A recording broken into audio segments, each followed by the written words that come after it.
Comment représenter une action mécanique? On parle d'action mécanique ou de force dès qu'un objet agit sur un autre. Cela peut être la terre sur un objet qui tombe, la corde qui propulse une flèche, une aiguille qui se plante dans une feuille. Les actions mécaniques peuvent se faire à distance ou avec un contact. Quand on étudie une force, on s'aperçoit en fait qu'on peut lui donner 4 caractéristiques. Son point d'application, c'est-à-dire là où elle s'exerce, sa direction, son sens et enfin son intensité. Le point d'application dépend de la nature de la force. Soit elle s'exerce effectivement en un point qui sera donc le point d'application, soit elle s'exerce sur une surface. Dans ce cas, le point d'application sera le centre de cette surface. Si elle s'exerce à distance, ce qui est le cas pour la gravitation, pour le magnétisme et pour l'électrostatique, le point d'application est le centre de gravité, que l'on peut souvent confondre avec le centre géométrique de l'objet. Dans ce premier cas, l'action du moustique sur la peau est ponctuelle. Le point d'application est ce point.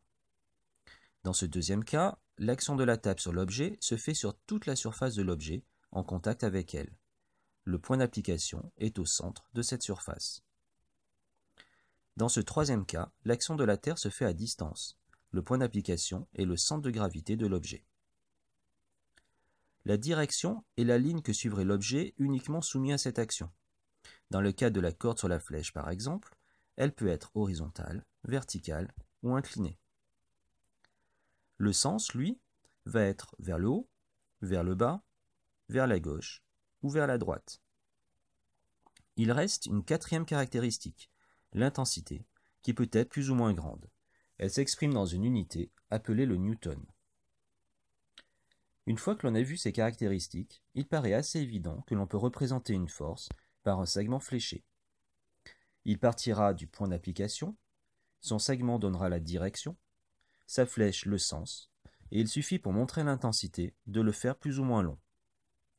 On peut même être plus précis et décider d'une échelle, par exemple 1 cm pour 10 newtons.